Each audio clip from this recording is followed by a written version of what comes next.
जैसे संत साधु सन्यासी तपस्वी साधक उपासक प्रयागराज में जाके कल्पवास करते हैं, हरिद्वार में जाके कल्पवास करते हैं, ऋषिकेश में जाकर कल्पवास करते हैं, नर्मदा के घाट पर जाकर कल्पवास करते हैं। शिव महापुराण में जो 5 दिन 7 दिन 2 दिन 3 दिन 4 दिन 1 दिन रात्रि का विश्राम करता है, रुकता है, कथा सुनता है, भूमि पर शयन करता है, आसन बिछाकर सोता है, हम उसको मांग कर खा रहा है और जा रहा है भंडारे में भगवान का भोजन करता है, हम उसको जो वीआईपी ट्रीटमेंट को छोड़कर एक साधारण सी जिंदगी पंडाल में जीता है, हम उसे कल्पवासी कहते हैं, शिव का पाने वाला भक्त कहते हैं। मिला उसको।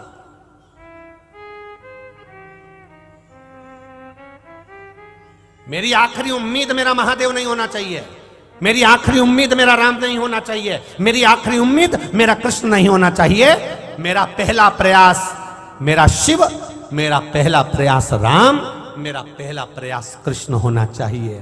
पहला ही एक बार में ही पहला प्रयास ही ऐसा कर दो कि गेंद पाले के बाहर हो जाए, तो फिर उम्मीद की जरूरत ही ना रहे। पहला प्रयास मेरा शिव हो, पहला प्रयास मेरा राम हो, पहला प्रयास मेरा कृष्ण हो। हम आखिरी उम्मीद लगा के बैठे, अब मेरा कहीं से काम नहीं हो रहा, तब भगवान के पास में लोटा भर के पानी लेके पहुंच गई, मेरी आखिरी उम्मीद तुम ही हो। महादेव बोले पहले ही आ जाती तो उम्मीद करने की जरूरत ही नहीं पड़ती। मेरे को पहला प्रयास मनाओ, महादेव कहते हैं, पहला प्रयास मुझे बना। मुख में हो राम नाम, राम से बात में, तू अकेला नहीं प्यारे राम तेरे साथ में, जिंदगी की बागडोर हाथ सी हाथ की, वो महलों में रखे चाहे झोपड़ी में वास से। महाराज आपका पहला प्रयास मेरा देवाधिदेव महादेव, मेरा राम, मेरा कृष्ण होना चाहिए। आखिरी उम्मीद नहीं, पहला।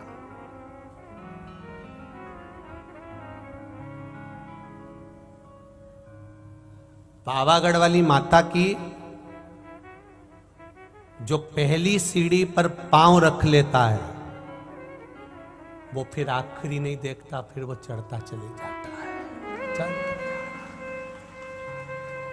पूछता जा रहा है, थक गया हूं, कितनी बची है?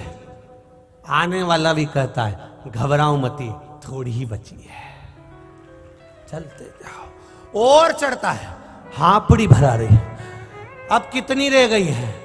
बस वो दिख रही है यहीं से। फिर देखा नजदीक है मेरी मां, फिर 2-4 चढ़ गया, हापड़ी भराई, फिर बैठ गया। अब कितनी रह गई है? सामने ही है, दिख तो रही है, दिख तो रही है, पर वो हमको देख नहीं रही है।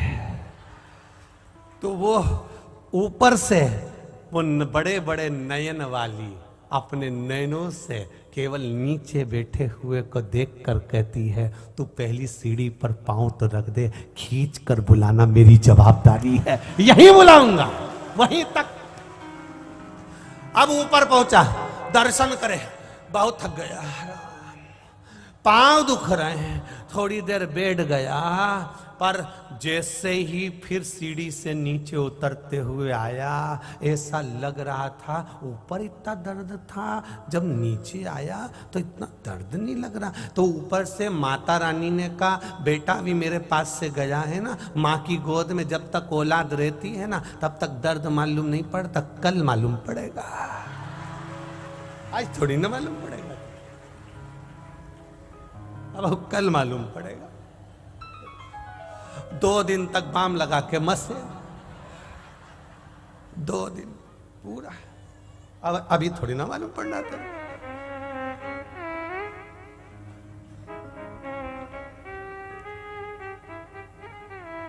चलते जाओ, चलते।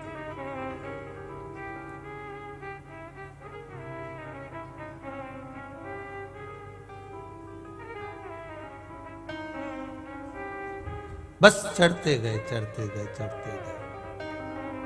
पहली सीढ़ी, पहला भरोसा, पहला विश्वास, पहली दृढ़ता, उसने मां को मान लिया इसलिए चढ़ गया। आखिरी उम्मीद मानता तो नहीं चढ़ता। भैया ऊपर से आने वाले बता रहे हैं 1800 सीढ़ी है और एसी कैसी है, मैं तो नहीं जाऊं, तुम चले जाओ, तुम जाओ।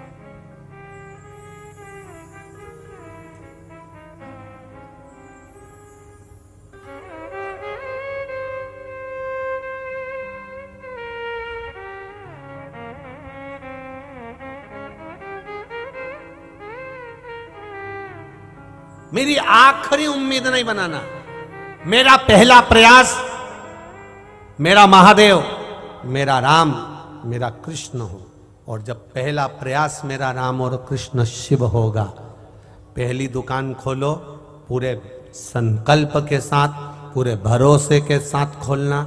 पहला काम करो, छोटे से छोटा करो, पर पूरे प्रयास के साथ करना कि मेरे को मेरा महादेव देख रहा है और उसके भरोसे पर कर रहा हूं, वो संभाल लेगा। ये मेरा विश्वास करता है। भरोसा दृढ़ होगा, विश्वास पक्का।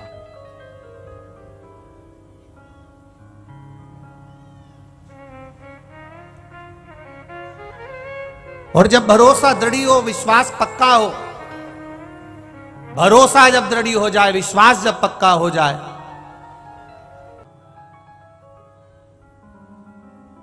जब देवता और राक्षसों ने मिलकर मंथन किया, उस मंथन में सबसे पहले गौ माता निकली। गौ माता निकलने के बाद विष की प्राप्ति हुई।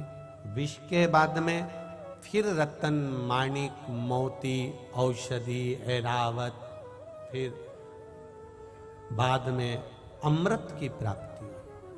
अगर देवता और राक्षस दोनों मिलकर मेहनत नहीं करते, किस्मत के भरोसे बैठे रहते, तो क्या अमृत मिल सकता था?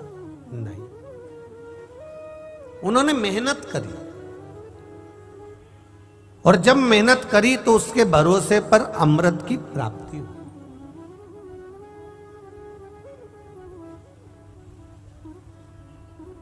करो, देखो गौ माता निकली, विष निकला, और गौ माता निकलने के बाद विष इसलिए निकला क्योंकि विष जो पिएगा, विष निकलने से पहले गौ माता का निकलना जरूरी था।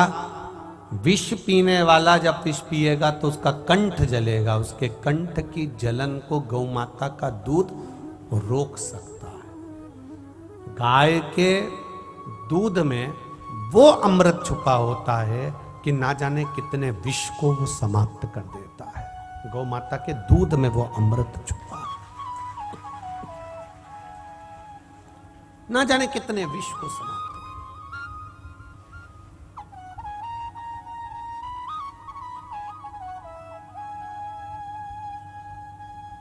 एक बहुत अच्छी बात है, ध्यान में रखना इसको। जिस नारी का गर्भ बार बार ठहरता है, 2-3 महीने का होने के बाद वो गर्भ वापस गिर जाता है।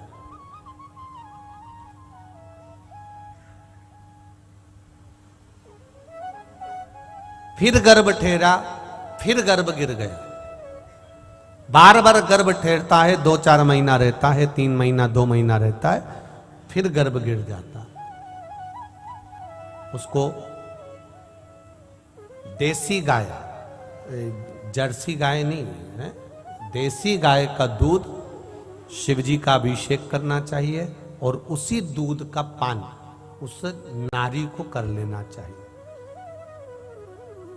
अगर 15 दिन 20 दिन भी उस नारी ने देसी गाय का दूध का अभिषेक शिवजी का करा और उस दूध का पान करना पीना प्रारंभ कर लिया, तो ये निश्चित है उस नारी का फिर गर्भ नहीं गिरता, उसको पूर्ण संतान प्राप्त होती है।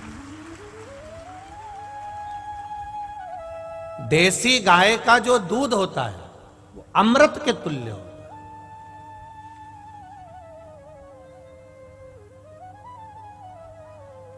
अब आज का जमाना तो बड़ा विचित्र है साहब।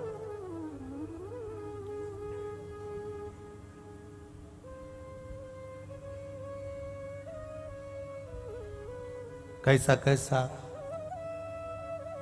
बोतल का दूध आ रहा है, थैली का दूध आ रहा है, पाउडर का दूध आ रहा है, केमिकल का दूध आ रहा है। उसी से मालूम पड़ जाता है कि तुमने जो दूध पिया है वो कितना असर कर रहा है।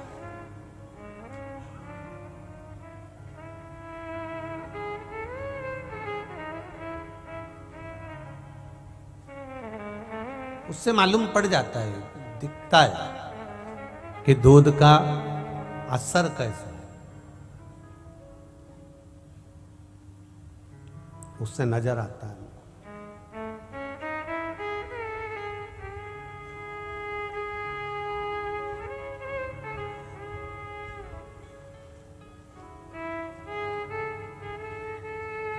शिव कथा कह रही है, शंकर भगवान का गुणगान कर रहा है, शिव तत्व कह रहा है।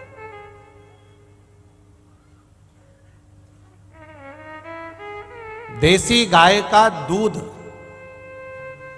आप लोग प्रयास करा करो। भगवान शंकर ने कभी ये नहीं कहा आप लोगों से कि आप गिलास भरकर या लोटा भरकर या बहुत सारा दूध समर्पित करो तो मैं प्रसन्न होऊंगा। भगवान तो कहते हैं आधी में पुनियाद, थोड़ा सा भी मिल जाएगा तो भी देसी गाय का अगर दूध एक चम्मच क्या, आधा चम्मच क्या, 2 बूंद भी अगर किसी जल के पात्र में मिल गया तो पूरे जल को अमृत कर देता है।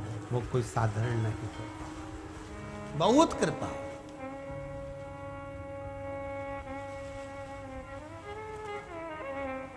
उसका एक आनंद ही दूसरा है। और प्रयास करिए, हम तो कह सकते हैं आप लोगों से, बस प्रयास आपको करना है। अगर घर में गौ माता की सेवा नहीं कर सकते हो, घर के अंदर गाय नहीं बांध सकते हो, घर के अंदर गौ माता की सेवा नहीं कर सकते हो, तो प्रयास करा करो अपने नगर में, अपने गांव में, कहीं मंदिर में, कहीं सीताराम सरकार के चरणों में हो, कहीं पावागढ़ वाली माँ के चरणों में हो, कहीं गौशाला अगर कहीं हो, तो रोज नहीं जा सकते तो कम से कम अमावस्या के दिन एक दिन ऐसा बनाओ कि अमावस्या के दिन जाके मुझे चारा देना है, गौ माता की सेवा करना है और उनके चरणों में पहुंचना है। एक दिन भी अगर आप अमावस्या के दिन अगर गौशाला में जाना प्रारंभ कर दोगे तो ये निश्चित है तुम्हारे घर में जब गौ माता की सेवा कर कर घर पहुंचोगे तो घर में कैसा भी दुख होगा वो गौ माता की रुमावली, उनके मूत्र आदि से, उनके गोबर से जो सेवा कर कर जा रहे हो, जो शरीर में लगा हुआ है उसकी गंध से घर में कितनी भी अगर नेगेटिव ऊर्जा भी है तो वो पॉजिटिव में बदलना प्रारंभ हो जाए। गौ माता की सेवा का सुख प्राप्त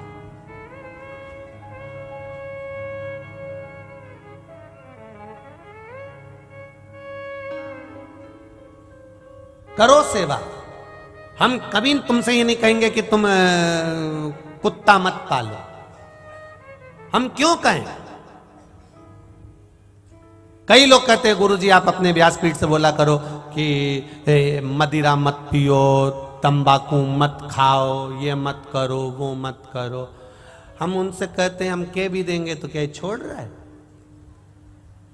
फालतू में बोल के अपना मुंह खराब करना कि तुम ये मत करो, वो मत करो। तुम तो करो, तुम्हारी मर्जी पड़े जो करो। और इतना सा निवेदन है, इतनी सी एक प्रार्थना है, जो भी चीज तुम खा रहे हो, पी रहे हो, उससे अगर तुम्हारे शरीर को तकलीफ होने लगे और तुम्हारा परिवार दुखी होने लगे परिवार में रोना पड़ रहा हो, बच्चों की जिंदगी नाश हो रही हो, तो ऐसा व्यसन मत करना जिससे तुम्हारा घर का नाश हो जाए। ऐसा व्यसन ना। कोई कितना भी कह दे तुम्हें गंगा जी में ले जाकर भी खड़ा कर दे और संकल्प दिला दे कि तू आज से नहीं पिएगा, वो 1-2 हफ्ता नहीं पिएगा। क्यों? संकल्प से या कसम देने से कभी व्यसन नहीं छूटता। व्यसन अपने अंदर से जब चोट लगती है तब छूटता है। व्यसन किसी के कहने पर नहीं छूटता। ये कितनी पत्नियां हैं, जब शादी होके आई थी उसको पहली बार मालूम पड़ गया था कि ये मदिरा पीते हैं, ये काम करते हैं, ये गलत काम करते हैं। उसने कितना आंदोलन किया, मैं रोटी नहीं खाऊं, मैं तो अपने मायके जाऊं, मैं तुम्हारे साथ रहूंगी नहीं, मैं तो जा रही। सब छोड़ के चली भी गई। बापड़ा गया ही नहीं लेने, जा वो बैठा नहीं गया। अब सोच रही करूं क्या।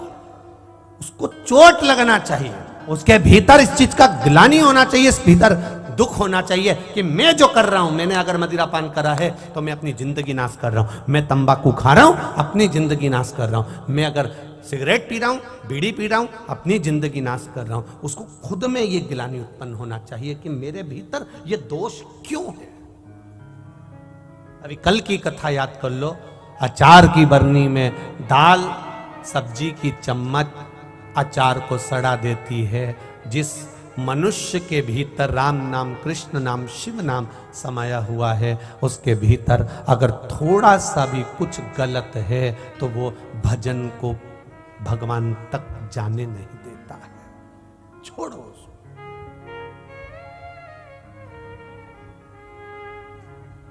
करो भजन, स्मरण करिए।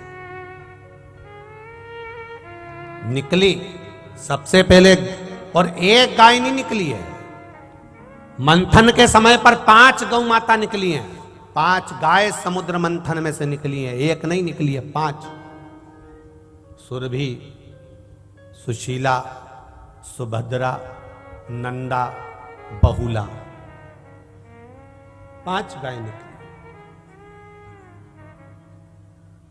एक गाय निकलती तो भी हम समझ लेते कि भाई मंथन में एक गाय निकली। नहीं नहीं, समुद्र मंथन में 5 गाय निकली हैं। सुरभि, सुशीला, बहुला, नंदा, भद्रा, ये 5 गौ माता मंथन में से निकली है।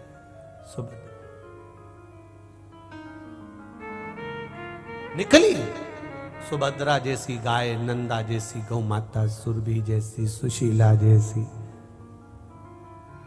बहुला जैसी गाय निकली, प्रकट हुई है। और कितनी कृपा मेरे भोलेनाथ ने करी।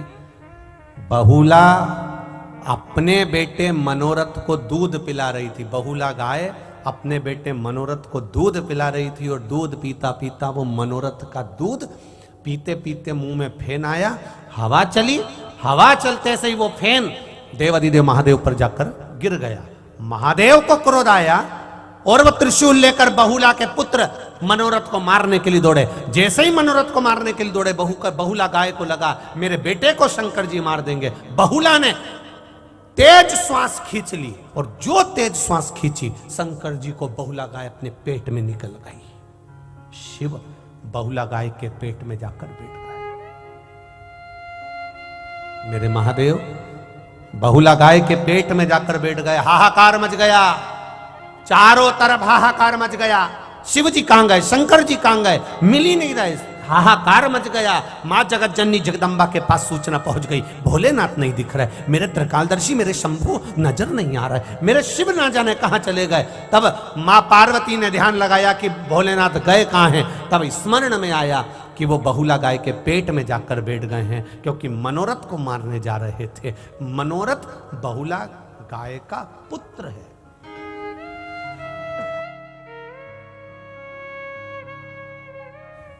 मनोरथ को मारने गए थे।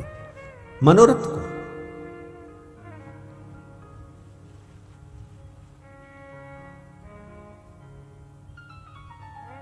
अब 33 कोटि देवी देवताओं ने बहुला गाय की स्तुति करी है। मां कृपा करिए, मां करुणा करिए। आपके उदर में, आपके पेट में देवाधिदेव महादेव जाकर विराजमान हो गए हैं। मां करुणा कर दो, इनको प्रकट कर दो। बहुला ने कहा, भोलेनाथ मेरे पुत्र मनोरथ को मार रहे थे, इसलिए मैं उनको निगल गई। मां गलती हो गई, आप क्षमा करिए। अब जरा विचार करिएगा, जिस पेट के अंदर शिवजी जाकर विराजमान हुए हैं, उस पेट के अंदर तुम गाय को क्या दे रहे हो? पॉलीथीन में बांधकर खाने का सामान कचरा फेंक देते हो। वो पॉलीथीन गाय खा जाती है, उसके पेट में चली जाती है, धीरे धीरे धीरे धीरे वो कैंसर कर देती है और गाय का पेट अंदर से सड़ने लगता है और वो गाय मर जाती है। विचार करिए।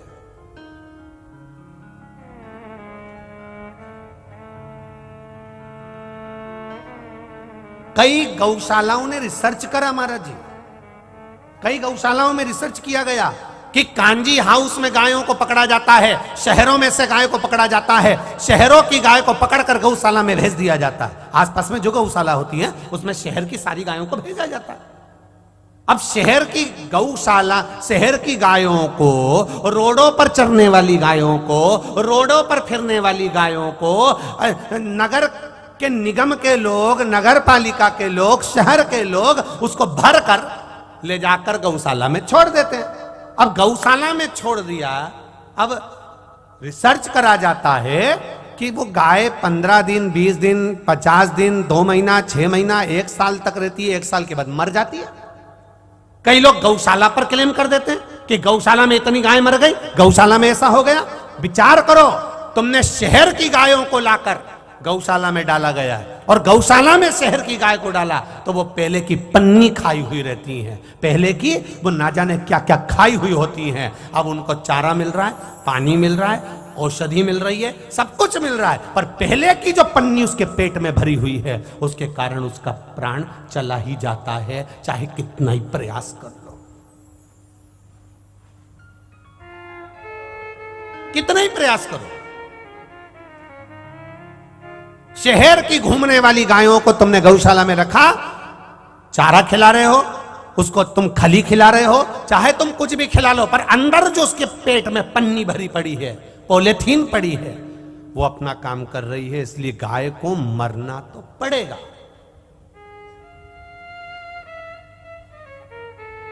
वो पॉलीथीन कोई दूसरे ने नहीं भेजी है, वो आपने भेजी है, रोड पर पटक दी, उसने खा ली, उसके पेट में चली गई, वो धीरे धीरे कैंसर कर गई। महाराज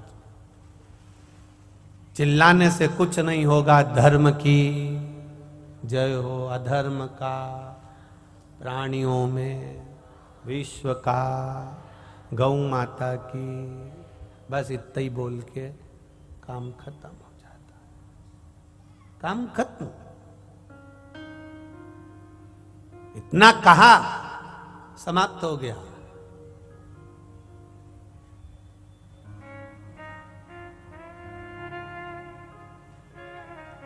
कल नर्मदा जयंती मनाई गई, कभी गंगा जयंती मनाई जाती है, कभी ताप्ती जयंती मनाई जाती है, कभी चंद्रभागा जयंती मनाई जाती है, सारी पवित्र, कभी छिपरा जी के तट पर कोई जयंती मनाई जाती है, पवित्र से पवित्र नदियों के तट पर जयंतियां मनाई जाती हैं। एक से बढ़कर एक त्योहार, एक से बढ़कर एक उत्सव मनाया जाता है। हम मना नहीं करेंगे, आप त्योहार मनाओ, उत्सव मनाओ, जयंती मनाओ, खूब खर्च करो, सुंदर सजाओ, सुंदर उत्सव मनाओ, पर निवेदन केवल इतना है कि नर्मदा हो, गंगा हो, कावेरी हो, छिपरा हो, सरयू हो, उनके तट पर तुम कुछ भी मनाओ, पर ये कागज के दिए, ये प्लास्टिक के दोने में दिया जलाकर तुम नदियों में फेंक देते हो, वो आगे जाकर तुमने तो दीपदान कर दिया, तुमने तो वहां दिए लगा दिए, पर बाद में घाट पर पड़ा हुआ कचरा, नदी में डाला गया कचरा, वो सारा एक जगह पर दूषित होता रहता है। हमारी पवित्र नदियां अगर ऐसी दूषित होती रहेगी तो ऐसी जयंती मनाने से कोई फायदा नहीं है।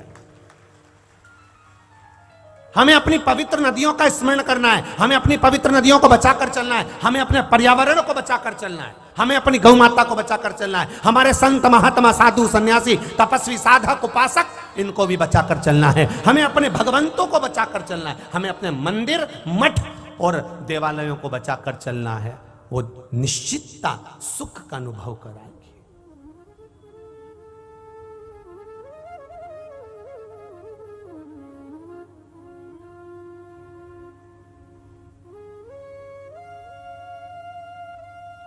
निश्चितता सुख का अनुभव कराएंगे।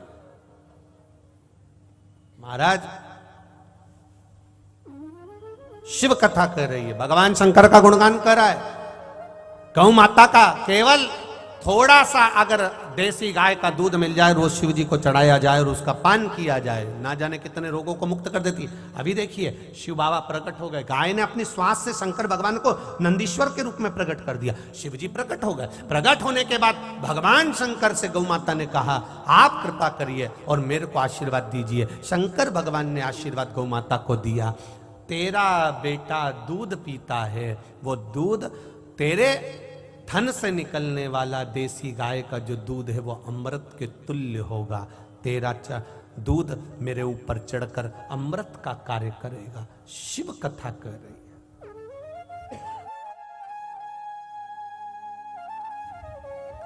शिव महापुराण की कथा कर रही है, भगवान शंकर का गुणगान कर रहा है, शिव तत्व कर रहा है। गाय का बछड़ा जब दूध पीता है और उसके मुख पर जो फेन आता है, वो फेन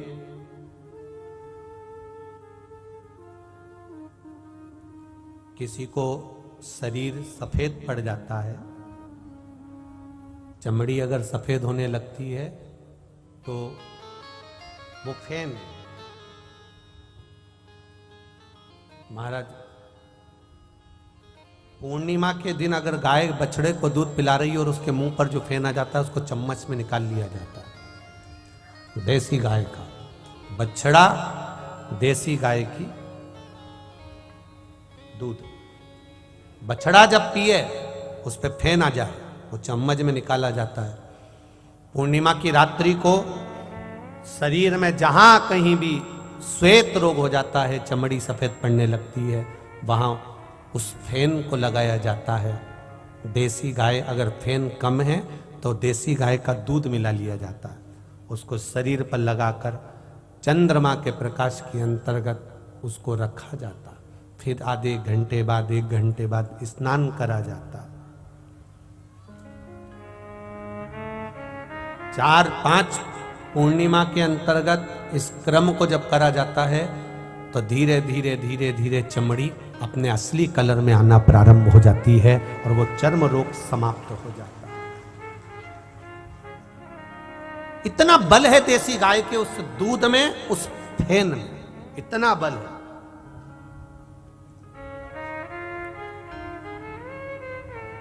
और हम आज के जमाने में इतने आगे निकल गए कि गौ माता तो हमको सुहाती ही नहीं है। जहाँ देखो, कल भी हमने देखा, हम यहाँ से इधर भीड़ रहती है तो इधर से निकल जाते हैं, वो हमारे वो जिग्नेश भाई हमारे इधर ले जाए, और पुलिस की गाड़ी इधर से चली जाए तो इधर से जाए, तो हम इधर से जा रहे थे, हमने देखा कि 4-5 गाय भी थी किसी एक महिला के पास में, और 2 भैंस भी थी, वो ऐसी चरा रही थी उसको। गाय कहीं पे भी जा रही है, हमने देखा उसको, उसने कुछ नहीं करा, पर भैंस कहीं नहीं जाना चाहिए, भैंस संभाल रही, वो गाय नहीं संभाल रही थी, क्या संभाल रही थी? भैंस संभाल रही थी। हमने भी मन में सोचा बस यही दशा आज के जमाने में सब जगह है। जो गाढ़ा दूध दे, ज्यादा दूध दे, कहीं से मुना अच्छा प्रॉफिट आ रहा हो, तो वो प्रॉफिट सबसे अच्छा भैंस से ही आता है। पर इनको समझाए कौन? गाय की अगर तुमने सेवा करी है, गौ माता की सेवा करी है, तो गाय का जो बछड़ा होता है उसको बैल कहते हैं, बैल को नंदी कहते हैं। नंदी पर कौन बैठता है? बोलो बोलो जम के। महादेव बैठते हैं। अब तुमने गौ माता की सेवा करी तो गाय का जो बछड़ा है, बैल, बैल वो जो नंदी, नंदी शंकर जी से कहेगा इसने मेरी माता की सेवा करी है, इसको कैलाश पर लिया, लेकर आओ इसको कैलाश पर। नंदी कह देगा महादेव से। और तुमने अगर भैंस की सेवा करी,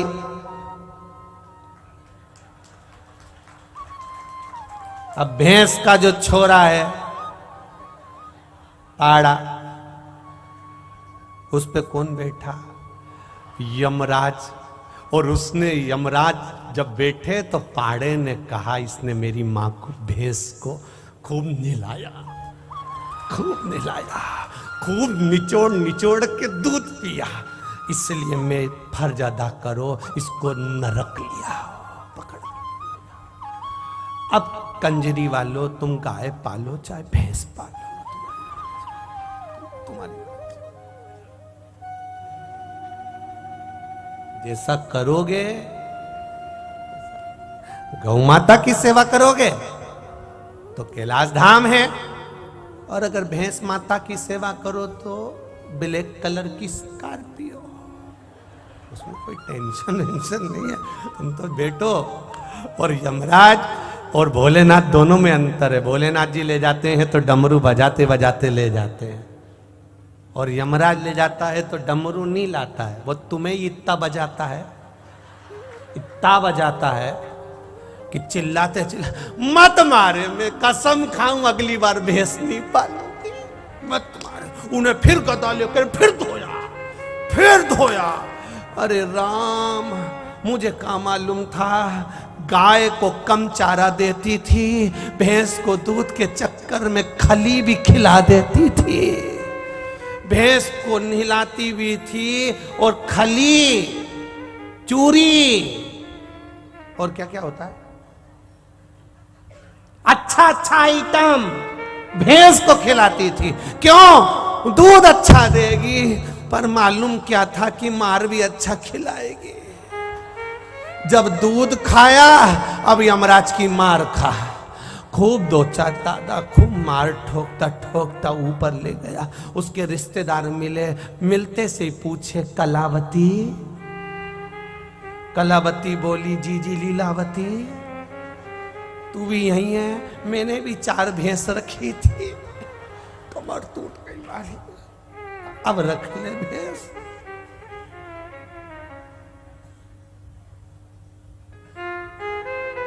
मत बुरे कर्म कर बंदे, वरना पछताएगा, भगवान की आंखों से तू बच नहीं पाएगा, तू बच नहीं पाएगा। अरे ओ अज्ञानी, मत कर नादानी, तेरे कर्म का फल भी तू ही पाएगा, जैसा किया तूने तेरे आगे आएगा। मत बुरे कर्म कर बंदे, वरना पछताएगा, भगवान की आंखों से तू बच नहीं पाएगा, तू बच नहीं पाएगा। आपके कर्म का भोग आपको भोगना, वो निश्चितता में भोगना। शिव का भजन करना, शंकर का गुणगान करना, शिव का स्मरण करना, शिव भक्ति में रम जाना, एक आनंद की अनुभूति करा दे।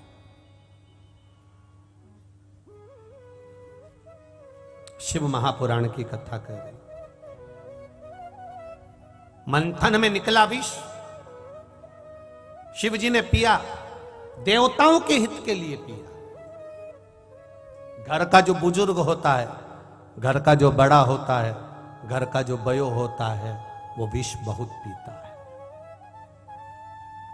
एक बड़ी बहू होती है, एक छोटी बहू होती है, दोनों में सबसे ज्यादा सुखी छोटी बहू होती है। बड़ी बहू इसलिए सुखी नहीं होती क्योंकि सास जब भी कुछ कहती है तो वो बड़ी कोई कहती है, तुझ में तो अक्ल थी, तू तो बड़ी थी, तू तो समझदार थी। और छोटी कुछ भी कर जाए उसमें तो अक्ल नहीं है, वो तो छोटी है, छोटी है। बड़े बनने में तकलीफ है और छोटे बनने में आनंद है।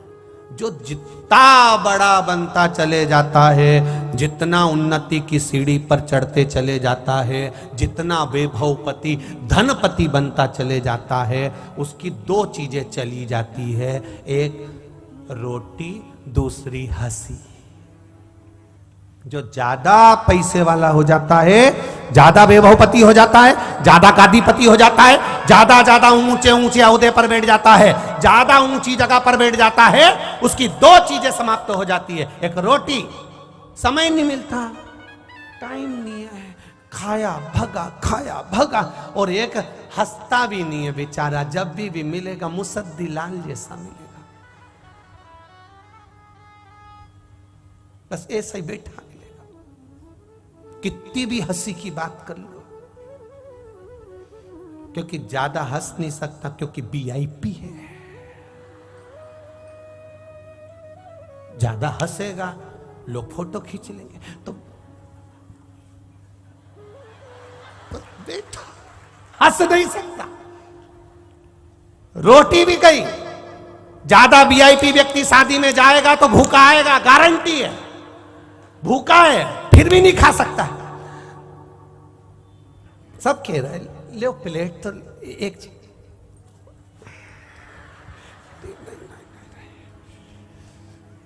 फिर किसी ने कहा सर एक गुलाब जामुन।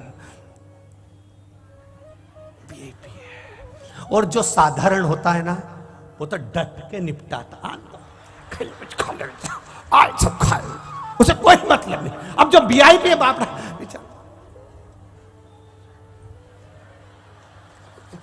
नहीं खा सके, वो जो वीआईपी है ही नहीं, वो तो पहले से ही बस जाते से ही पहले देखे स्टॉल कितना है। रोटी इधर, मैं कहां से चालू करूं? इधर से चम्मक लड्डू निपटा गया, गराड़ू निपटा गया, पानी पूरी निपटा गया, चाउमीन निपटा गया, बड़ा पाव निपटा गया, सब खाता खाता गुलाब जामुन, गाजर का हलवा सब खा गया। आखिरी में फिर रोटी पे पहुंचा, तंदूरी 2 रोटी और पनीर की सब्जी फिर खा गया, फिर मक्का की रोटी खा गया। और जो वीआईपी था बेचारा, वो लिफाफा देके घर आ गया।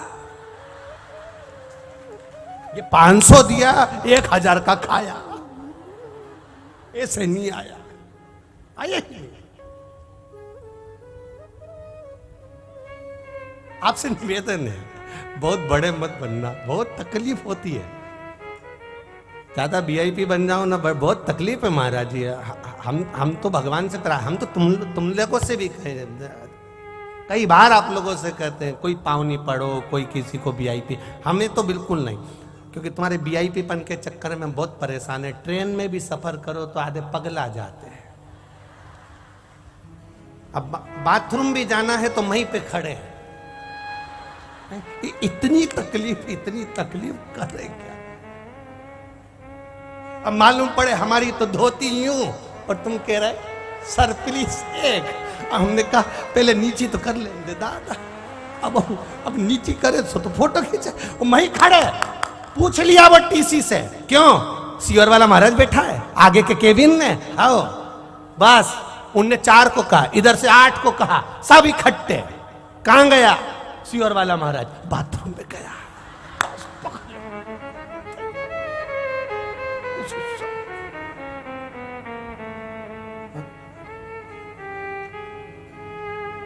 मन कर रहा है, आइसक्रीम बेचने वाला आया है, मन कर रहा है खा लूं।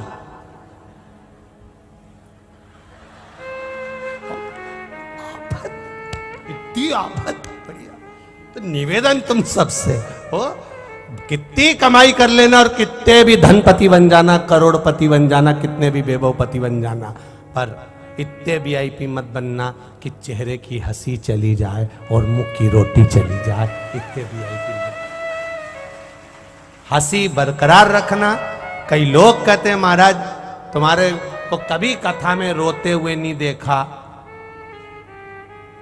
आप जब देखो, जब हंसने की बात करते हो, मुस्कुराने की बात करते हो, हमारी रामचरितमानस भी यही कहती है।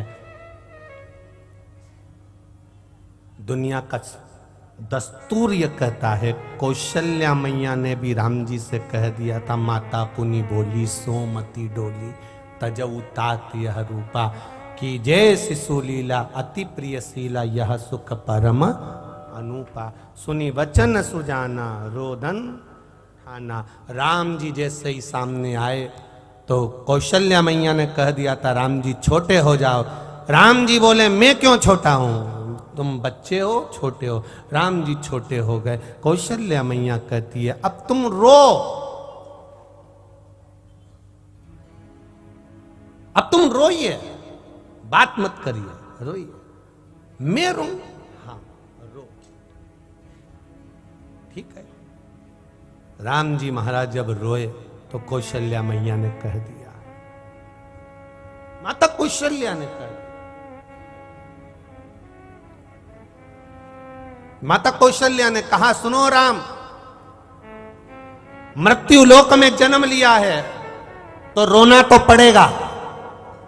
आज से रोएगा तो मरेगा तब तक रोना पड़ेगा।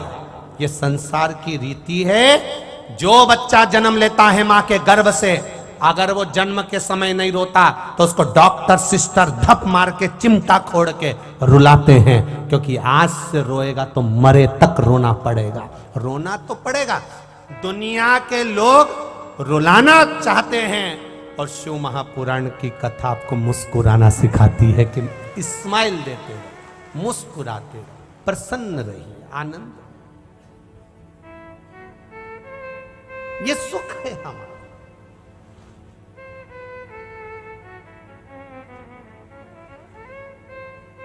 जग कल्याण के लिए करा, विष पिया, अमृत दिया देवताओं को, गौ माता ने शिव जी का स्नान कराया। जो घर का बुजुर्ग है, बड़ा है, बयो है, वृद्ध है, उसको बहुत विष पीना पड़ता, बहुत।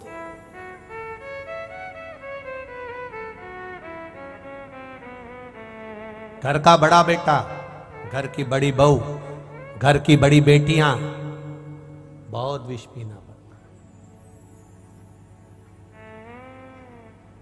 पर एक बात माता पिता को भी ज्ञात होना चाहिए, 3 के भाग्य का धन माता और पिता को प्राप्त होता है।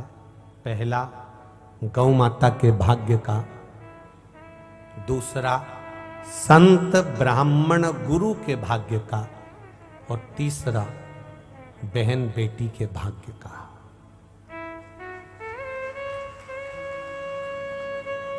एक भाई को, एक माता पिता को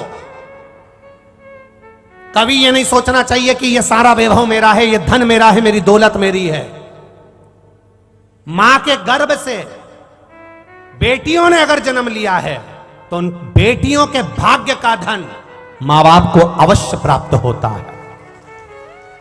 बेटी के भाग्य का धन माता पिता को अवश्य प्राप्त होता है। इसलिए माता पिता को भी यह विचार करना चाहिए कि बेटी के भाग्य का, गौ माता के भाग्य का और संत ब्राह्मण के भाग्य का हमको अवश्य मिलता है। गाय को एक रोटी दी है, आपको उसका धन मिलेगा। संत ब्राह्मण की सेवा करी है, गुरुजन की सेवा करी है, आपका वैभव बढ़ेगा, आपका राजपाट, आपकी सत्ता, आपका आनंद बढ़ेगा, वैभव बढ़ेगा। आप करो सेवा गुरुजन की, आप करो सेवा संत जन की।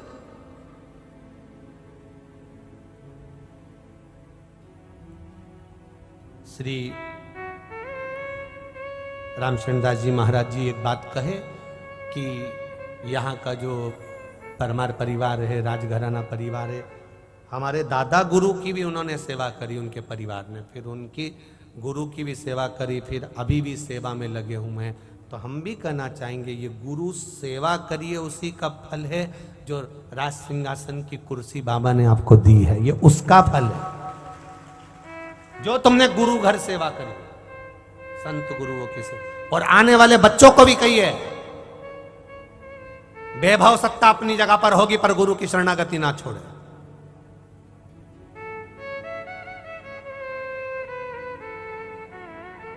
क्या मिलता है सेवा का फल ये आप नहीं जान सकते। यहां इतने सारे कार्यकर्ता सेवा में लगे हुए हैं, कई कार्यकर्ताओं के फोन सीहोर के लिए भी आ रहे हैं। हमने पहले भी कहा 16 फरवरी से 22 फरवरी तक सीहोर में कुबेरेश्वर धाम पर रुद्राक्ष महोत्सव है। पिछली बार जो रुद्राक्ष बटे थे वो धीरे धीरे कर कर बटते रहे, पर अब की बात जो 7 दिन दिए हैं बीमारी के लिए, रोग के लिए, औषधि के लिए, कार्य सिद्धि के लिए, वैभव के लिए, जो सीहोर का रुद्राक्ष सिद्ध किया जाता है उस रुद्राक्ष के आगे दुनिया का कहीं नहीं मानना होता। वो रुद्राक्ष आप लोग जब लेने के लिए 16 फरवरी से 22 फरवरी आएंगे, 24 घंटे रुद्राक्ष वितरण चलेगा। 24 घंटे जो सेवा देने आ रहे हैं, कल हमको मालूम पड़ा मालेगांव से 600 लोग सेवा देने के लिए सीहोर पहुंच रहे हैं। बहुत बहुत साधुवाद। फिर मालूम पड़ा औरंगाबाद से नारखेड़े जी की पूरी मंडली 14 से 15 लोगों की सेवा देने के लिए वो लोग पहुंच रहे हैं। फिर मालूम पड़ा बड़ौदा से भी माहेश्वरी समाज के कार्यकर्ता सब सेवा देने के लिए सीहोर पहुंच रहे हैं। अच्छी बात, बाबा की करुणा बनी रहे। उस सेवा का फल क्या है, उसका एक आनंद क्या है, वो सुख क्या है, करो उसे। कई लोगों ने कहा गुरुजी आप अलग से कार्ड दोगे कि हमारे पास कार्ड वर्ड नहीं है। तुम्हारा गुरु पा रहा है, उसका ड्रेस कोड तुम बनाइए, कार्ड तुम बनाइए, कौन से गांव से आ रहे हो, कितने लोग आइए, मसीहोर में ऑफिस में आप जब आओ तब आप नोट कराइए, आपकी सेवा का क्रम बता दिया जाएगा कि आप रुद्राक्ष बांटना है कि कहां खड़े होना है, कहां सेवा करना। सेवा का मूल उद्देश्य लेकर करो सेवा।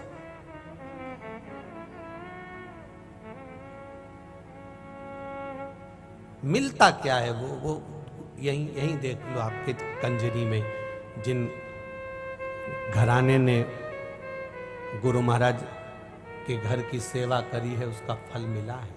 और बच्चों को संस्कार होना चाहिए कि उनको भी कहा जाए सेवा नहीं छोड़ना, धार्मिक कार्य नहीं छोड़ना, कर मौका मिले खूब करो। कितना हाथ धोया कंजरी वालों ने और हालोल वालों ने, बाहर खड़े होकर पानी की बोतल दे रहे हैं, चाय पिला रहे हैं। कहीं से महिलाएं, उनके ग्रुप आया हुआ है महिलाओं का, 150 महिलाओं का, चाय पिला रही, कहीं कुछ कर रही, कहीं कुछ कर। कितनी सेवा कर रहे हो, कितनी। कोई भोजनशाला में लगा हुआ है, कहीं भोजन का आनंद करा रहा है, कितनी सेवा कर रहे हो। इसका फल खाली नहीं जाएगा। कितना सुख मिला है, कितना प्राप्त किया है। और आगे भी जो कथा है बरहानपुर की 3 तारीख से 9 फरवरी तक, उनसे कहूंगा बरहानपुर वालों से, मौका मिला है अपना खजाना लुटाने का, मौका मिला है धन जोड़कर रखने के लिए नहीं। जो दुकान पर बैठकर कमाया वो तो सब यहीं छूट जाएगा, पर जो शिव महापुराण में दान और धर्म कर कर पुण्य कर कर कमाया वो वहां तक काम आएगा। करो सेवा, ये मौका फिर नहीं मिलने वाला। भगवत तत्व को धारण, शिव तत्व कहा, मंथन हुआ, निकला विष। वो विष अमृत देवताओं को दे दिया, विष स्वयं पी लिए क्योंकि घर के बड़े थे, बुजुर्ग थे, देवादिदेव महादेव थे, इसलिए विष पिया। देवताओं के लिए विष पिया। पर शिव महापुराण की कथा कहती है जितना अमृत पीने वाले का नाम नहीं लिया जाता उतना विष पीने वाले का नाम आज तक लिया जाता है। आज तक विष पीने वाले का नाम लिया जाता है। होता है कोई कोई बहुत कड़क होता है। एक संत चतुर्मास करने पधारे एक गांव में, और चतुर्मास करने के लिए संत पधारे। 4 महीना उनने खूब प्रवचन दिया, खूब दिया। चतुर्मास पूरा हो गया, उनको गांव के लोग स्टेशन छोड़ने के लिए गए, ट्रेन में छोड़ने के लिए गए। तो जाते जाते गांव के लोगों ने कहा, गुरुजी जाते जाते थोड़ा सा ज्ञान की बात कह जाते तो हमारी जिंदगी सवर जाती। गुरुजी को तो गुस्सा आ गया।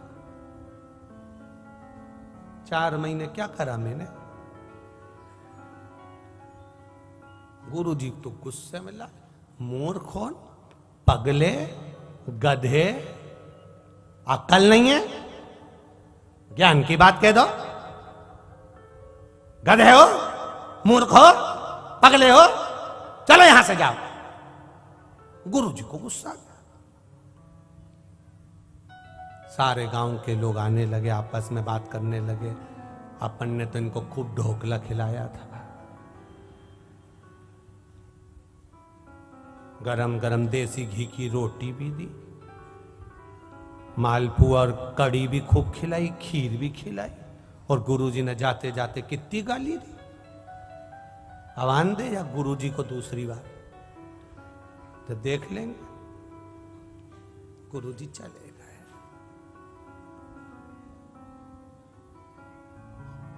22 साल के बाद गुरुजी फिर आए वही गांव में। गांव के लोग मिले उनसे, गुरुजी पहचान गए? गुरुजी बोले हम पहचान गए आप लोगों को। आप पहचान गए? हाँ। गुरुजी आपको कुछ याद है? गुरुजी बोले मेरे को सब याद है। तुम्हें याद है? गुरुजी ने पूछा तो क्या हमको भी याद है।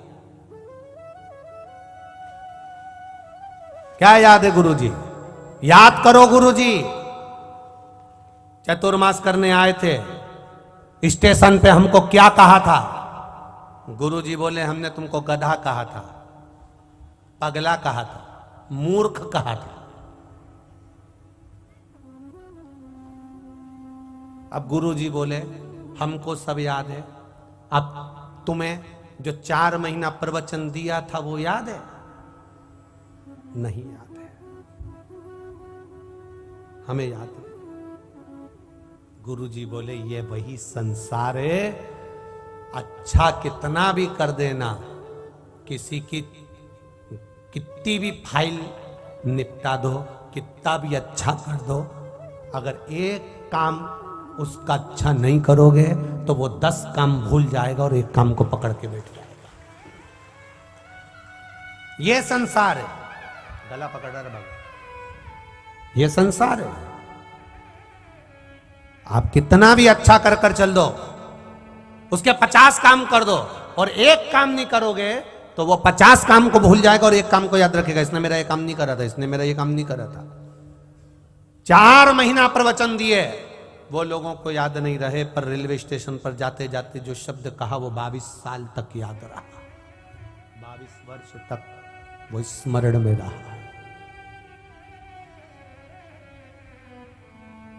आप लोगों से भी एक निवेदन करेंगे, 7 दिन की कथा में कुछ याद रहे ना रहे, बस इतना याद रखना कि जब दुख की घड़ी आए तब शंकर जी के मंदिर जाकर एक लोटा जल चढ़ा देना, बस इतना याद।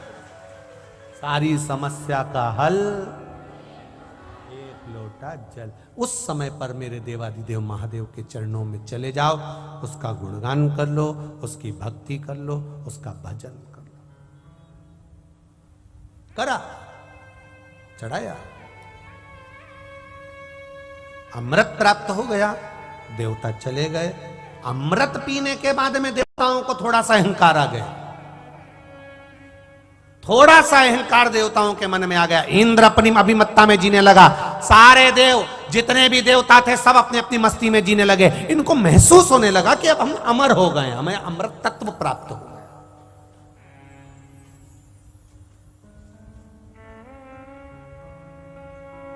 ज्यादा गाड़ी, बंगला, सुंदर नारी, अच्छे बच्चे, सुंदर पोता पोती, बेटा बेटी, परिवार कुटुंब, इनको देखकर जायदाद जमीन सब देखकर अहंकार मत करना। क्यों नहीं करना? क्योंकि ये सब क्षण भंगुर है। जिस दिन उसका मन पड़ गया उस दिन श्वास आखिरी हो जाएगी और जाना पड़ सकता है, उस दिन जाना पड़ सकता। क्षण भंगुर है ये।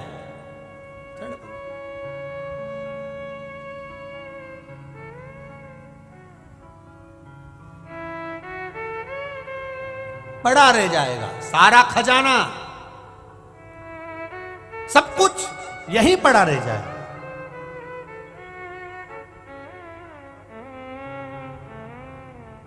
गाड़ी, बंगला, कोठी सब धरा, कुछ नहीं जाएगा। क्या जाएगा फिर? क्या जाएगा? नहीं, फ्रिज ले जाना।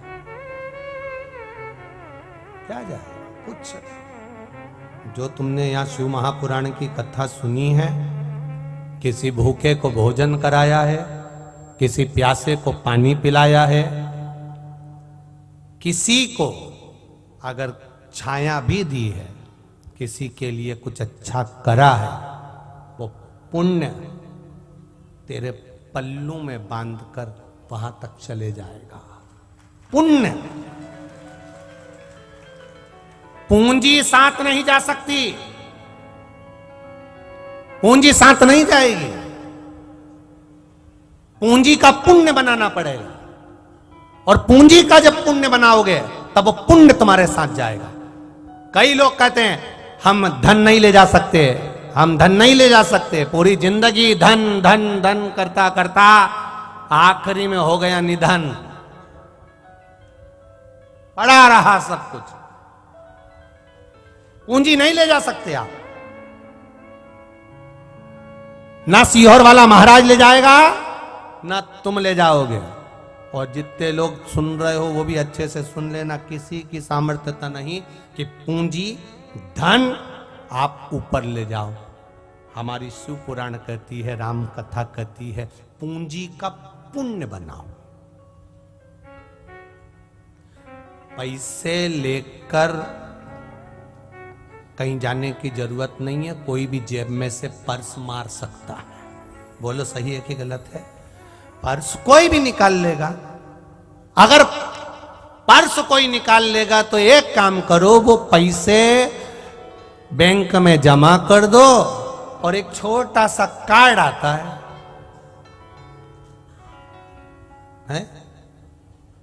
वो छोटा सा कार्ड, बस उसको ऐसा फंसाओ और मशीन में से धड़ाधड़ 500 का निकल के हाथ में तुरंत। अब तुमने करा क्या? पैसे जमा करे अहमदाबाद में और निकल रहे कंजरी में। कितनी जोरदार बात! क्या करा? जमा वहां करा है। इसीलिए पैसा तुम्हारे पास में परमात्मा देगा।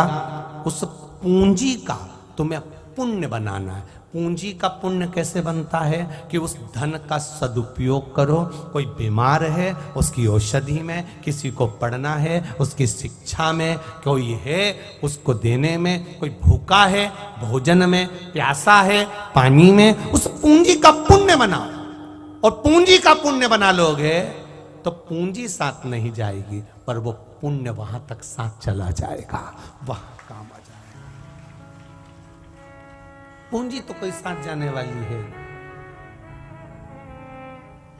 हमारे उधर कोई मरता है ना, तो 3 चीजें उसके ऊपर फेंकी जाती है। एक फूल, मखाना और खुला पैसा। तुम्हारे इधर फेंकते?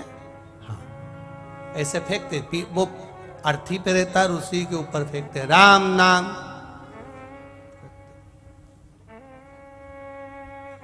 किसी ने पूछा, गुरुजी फूल तो इसलिए फेंका जाता है श्रद्धांजलि के लिए, मखाना इसलिए फेंका जाता है क्योंकि पूरा घर भरा हुआ छोड़कर गया है, फूला हुआ छोड़कर गया है, इसलिए मखाना फेंका जाता है। पैसे क्यों फेंके जाते हैं? हमने कहा पैसे इसलिए फेंके जाते हैं, पूरी जिंदगी जोड़ जोड़ के मर गए, अब तेरे बाप में दम हो तो उठा के बता दे, उठा ले।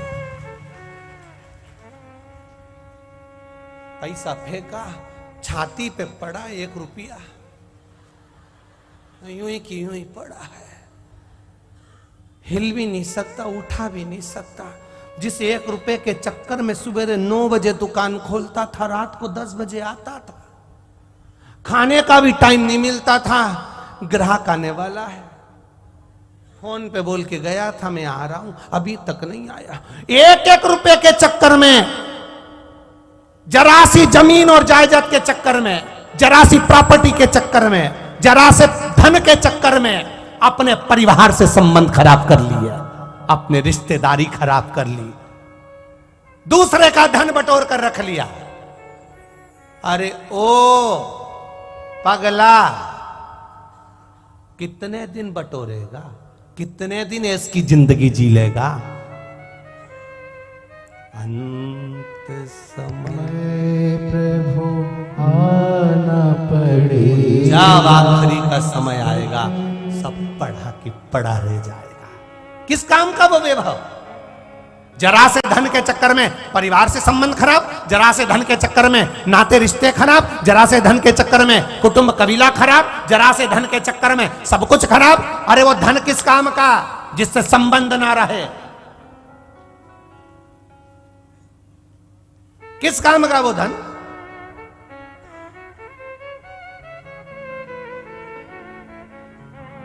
करोड़पति भी मरता है ना, मरने के 10 दिन 15 दिन ताजी फूल की माला चढ़ती है, ताजा फूल, और फिर करोड़पति का फोटो भी टंग जाता है और प्लास्टिक के फूल टंग जाते हैं। वो भी हवा चलती है तो प्लास्टिक के फूल की माला हिलती है। वो प्लास्टिक के फूल की माला भी कहती है ज्यादा मत इतराना, हम पे चढ़ गए तुम पे भी चढ़ जाएंगे। वो माला भी कहती है। घर में बुजुर्गों का फोटो लगा होता है, घर में बूढ़े व्यक्ति का फोटो लगा होता है, घर में मरे हुए व्यक्ति का फोटो लगा होता है। वो क्या कहता है फोटो? वो फोटो तुम्हारे को ज्ञान देने के लिए खड़ा होता है कि हमारी भी बहुत दुकान थी, हमारी भी बहुत फैक्ट्री थी, हम भी खूब कमाते थे, हम भी खूब जोड़ते थे, हम भी ऐसा आराम की जिंदगी जीते थे, हम भी किरीज वाले कपड़े पहनते थे, पर यहां टंगा है। वो फोटो भी कहता है तुम्हें भी बाजू में टंगना है। इसलिए ज्यादा अहंकार में जिंदगी मत जीना। सियोर वाला महाराज बिल्कुल सही कहता है। एक लोटा जल चढ़ाते रहोगे तो बाद में बेटा जल दे कि नहीं दे पता नहीं, पर शंकर पे चढ़ा हुआ जल वहां भी मिल जाएगा, प्राप्त हो जाएगा। करो सेवा जितनी कर सकते हो, भगवत भजन करो जितना कर सकते हो, राम नाम कृष्ण नाम शिव नाम जपो जितना जप सकते हो। जो मिल रहा, कंजरी वालों को 7 दिन मिले थे, 6 दिन निकल गए, 7वां दिन विराम की ओर आएगा। समय गया, गई कथा, अब तो चली गई। उसके बाद लोगों ने कहा अरे हमारे पास में कथा हुई, हम तो हालोल में, हमारे यहाँ तो शादी थी, शादी के कारण में तो 3 दिन कथा में नहीं जा पाई। शादी में भी तो जाना पड़ता है। भोलेनाथ जी ने कहा शादी के समय पर गुरुजी ने कथा इसलिए रखी कि लोगों को देखना था कि तुम्हारे संबंध वहां के निभाओगे कि यहाँ के निभाओगे। संबंध देखा जाता है। शादी में गए, रिश्तेदारी निभाई तो यहीं रह गए। यहीं जिसकी शादी में जाते हो, कभी उसी शादी में मालूम पड़े कोई तकलीफ आ जाए, या जब उनकी शादी वादी हो गई और होने के बाद में होता है कई कई घरों में तलाक की बात आ जाती है। तलाक की बात आ जाती है तो इतने लोग खा के गए थे, इन सबको कोर्ट में ले जाके खड़ा करो। इनने गुलाब जामुन खाई थी, इनने पानी पतासा खाया था, बोलो खाया था कि नहीं खाया था? इतने बैठे हो, सबकी शादी में खाया और उनके यहां दुख आया, पति पत्नी में झगड़ा हुआ, अदालत में बात पहुंच गई, कोर्ट में ले जाके वो खड़े हो गए, और जिन जिन को पत्रिका दी थी सबको बुला कोर्ट के अंदर, हर 15 दिन में पेशी पे आओ, पूरे के पूरे कंजरी वालों आओ। तो कंजरी वाले के जिंदगी में कभी शादी में नहीं जाओ, किसी की जाके कभी गुलाब जामुन नहीं खाओ। उससे अच्छा है हमारे गांव के महंत जी कथा कराएंगे, मैं तो वहां चली जाऊंगी, भंडारे में जाके नुक्ती से और पूड़ी खा लूंगी, पर गुलाब जामुन शादी में नहीं खाऊं, क्योंकि बार बार पेशी पे कौन जाए। बस यही देखा जाता है। मरोगे तब कभी इधर नरक में 94 तरह के नरक होते हैं और बैकुंठ केवल एक। बैकुंठ केवल एक है, नरक 94, हर जगह पेशी पे जाना पड़ेगा। कभी ले जाएंगे पकड़ पकड़ के। खूब झूठ बोली थी दोचो, खूब झूठ बोली है, अब नहीं बोलूंगी। धधकता हुआ, गरुड़ पुराण में लिखा है, धधकता हुआ अंगारा लकड़ी को जलता हुआ मुंह को खोदा जाएगा, अंगारे को भरा जाएगा, चीखेगी। अब नहीं बोलूंगी, मोबाइल पे बहुत झूठ बोला, अब नहीं बोलूंगी। भगवान भी कहेगा ये ऐसे सुधरने वाली नहीं है।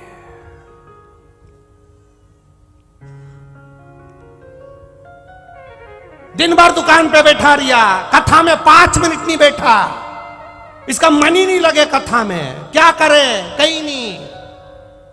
इतना बड़ा रोटी का तवा गरम करा हुआ, धधकता हुआ बिठा दिया उसी पे। 24 घंटा दुकान नहीं छूटती थी, कभी सत्संग भजन नहीं करा। अब धधकते हुए तवे पे से उठा के नहीं बैठूंगा, दुकान पे कभी नहीं बैठूंगा, कभी नहीं। 10 मिनट भी कथा में जाकर बैठ जाता तो वो धधकता हुआ तवा पे नहीं बैठता, धधकता।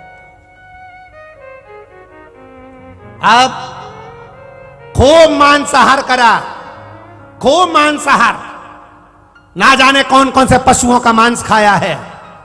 क्या करना है, उन्हीं के पास ले जाके छोड़ दो। जिस जिसका मांस भक्षण करा था उसने नोच नोच के खाया, अब चिल्ला चिल्ला के कह रहा है मेरी बिरयानी क्यों बना दी, खुद की नोच नोच कर खाया, बटोर बटोर के। हाथ जोड़ रहा है, कभी मांसाहार नहीं करूंगा, कभी नहीं, छोड़ दो। भगवान के अभी तो बहुत सारी पेशियां बाकी, तू रुक तो जा, अभी रुक तू, अभी तूने जो जो करा है, गुटखा खा के रास्ते में थूक दिया था, ना जाने कौन सा देवी देवता था, उसके ऊपर पिचकारी चला दी, पान खाया थूक दिया, अब ले गए इसको अगली पेशी में। अब कहा एक जगह पे ले जाके बिठा दिया, अब जहां से लोग निकलते थे वहीं थूक रहा है इसके ऊपर।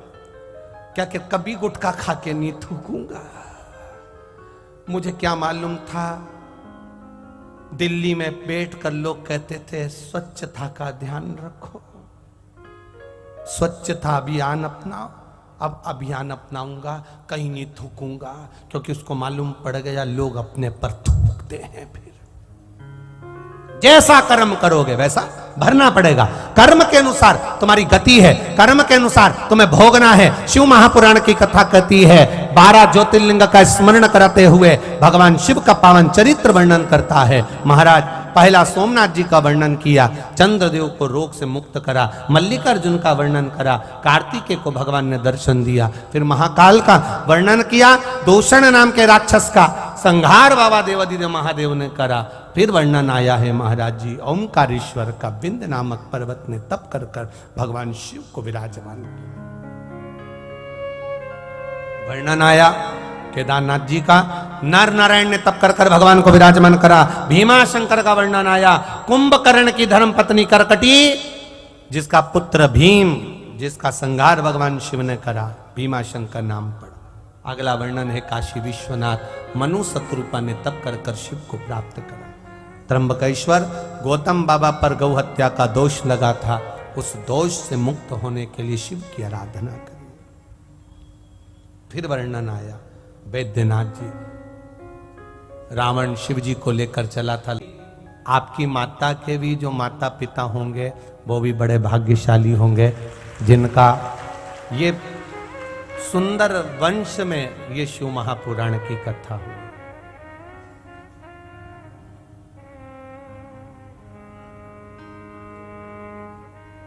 धन्य है। कोई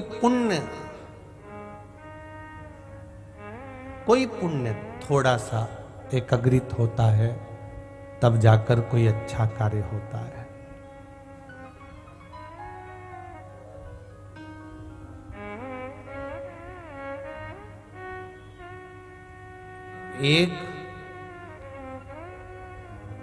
कुल का पुण्य नहीं, एक समय का पुण्य नहीं, ये ना जाने कितने कितने जन्म का पुण्य होगा तब जाकर कोई सुख मिला होगा।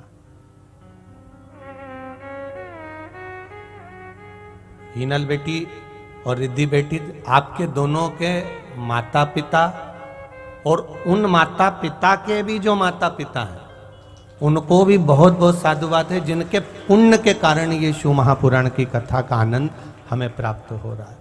ये एक जन्म का नहीं है बाबू, ये उनके जो माता पिता का पुण्य है। आपकी जो माता पिता होंगे आपके ससुराल वाले या मायके वाले, और मायके वालों के भी जो माता पिता होंगे और ससुराल वालों के भी जो माता पिता होंगे, उनका पुण्य यहाँ पर लाकर एकत्रित किया। आज उनको प्रसन्नता आनंद हो रहा होगा उनके हृदय चित्त में कि हमारे घर की बेटियों ने, हमारे घर के बेटों ने कम से कम कोई कंजरी गांव का आज तक, महाराज जी हालोल में बात चल रही थी कि आज तक ना तो हालोल में इतना बड़ा आयोजन हुआ ना कंजरी में हुआ, वो आयोजन बेटियों ने करवाया। ये शिव कृपा से और राम जी की कृपा से और ये संतों की करुणा से, इनकी कृपा से हुआ।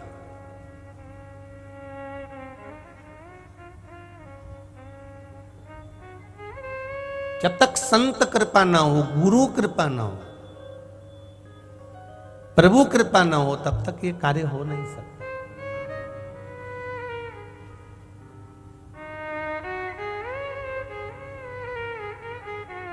महाराज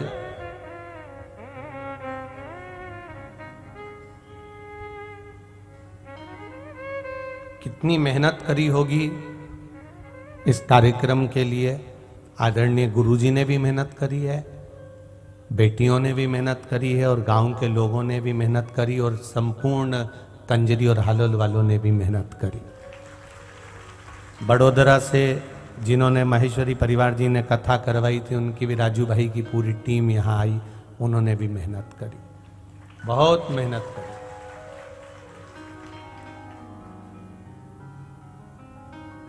केवल किस्मत के भरोसे पर बैठे रहने पर भगवान कभी नहीं मिलता। एक बात याद रखिएगा। थोड़ा हमारी बातें दुनिया के लोगों को बुरी जरूर लगती है, पर हम आपको प्रसन्न कर कर भी अपना बनाना नहीं चाहते। हम तो कहते हैं कि बस आप इतना भजन कर लें और इतनी मेहनत कर लें कि आपका परिवार, आपका घर, ये घर भी संवरे और वो घर भी तुम्हारा संवर जाए, इसलिए कुछ कह देते। दुनिया में कई लोग ऐसे हैं जो केवल किस्मत के भरोसे पर बैठे हुए हैं। हो जाएगा, किस्मत में लिखा होगा जो होगा।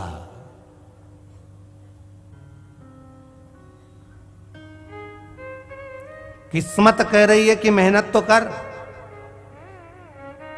गीता जी में भगवान कृष्ण कह रहे हैं कर्म प्रधान है, आपको कर्म करना पड़ेगा। शिव महापुराण की कथा भी बार बार कहती है कि कर्म करिए। भगवान शंकर ने विष पिया तब जाकर देवताओं को अमृत मिला है। अगर वो विष नहीं पीते तो अमृत देवताओं को मिलता ही नहीं। कर्म करना पड़ेगा तब फल की प्राप्ति होती है। केवल किस्मत के भरोसे पर बैठ जाना, जो होगा भगवान ने जो रचा होगा सो तो होगा होगा। भगवान कह रहे हैं मैंने रचा तो है, पर मेहनत तो तुझे करना है ना, मेहनत तो तुझे करना।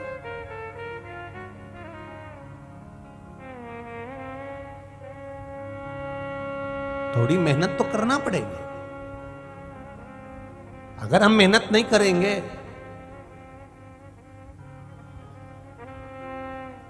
एक थोड़ा सा निवेदन कर दूं महाराज जी व्यासपीठ से, ये जो पर्दे होन लगे हैं इनको थोड़ा ऊंचा कर दो। पब्लिक ज्यादा है, बैठने की व्यवस्था सुचारू हो जाएगी और कुछ नहीं। थोड़ा या तो इधर कहीं जगह हो तो बड़ौदा के कार्यकर्ता और यहाँ कंजरी के कार्यकर्ता, ऐसा जो बाहर लोग खड़े हुए हैं और बहुत मात्रा में खड़े हुए, उनको ऐसे भेज दो तो इधर से व्यवस्थाएं थोड़ी सी सुचारू हो जावे। हम ये नहीं कह रहे कि तुम लोग खसक खसक के बैठो, आप तो जहां बैठे हो बस वहां बैठो, परंतु जिसको जगह जहां मिलती जाए वो वहां बैठता जाए। हर हर महादेव। एक चित्त आनंद का विषय, किस्मत के भरोसे नहीं, थोड़ा मेहनत भी करना पड़ेगा। माना किस्मत प्रबल हो, भाग्य प्रबल हो, और उसके साथ में मेहनत भी हो। भोजन दे दिया भगवान ने, बहुत सारा प्रसाद भगवान ने लाकर दे दिया, बहुत सारा भोजन लाकर दे दिया, पर खाना तो हाथ से ही पड़ेगा। और खा भी लोगे, मान लो कोई दूसरा अगर आप हाथ भी मत हिलाओ और दूसरा व्यक्ति अगर आपको हाथ से खिला भी देगा तो मुंह तो चलाना ही पड़ेगा। कि किस्मत के भरोसे बैठे रहोगे मुंह चलाने में भी नहीं, भले कोई मुंह में लाके दे दे मैं नीच चबाऊंगा, अब तुम अकड़ के बैठ जाओ कि मेरे को नहीं चबाना, मैं किस्मत के भरोसे बैठा हूं। ऐसा नहीं होता, मेहनत करना पड़ेगी। और जब हम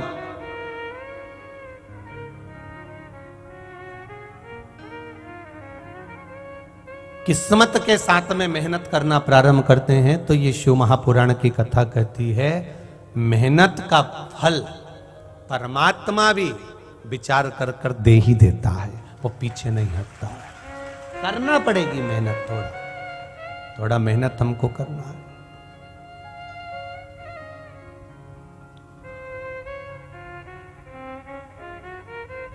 बस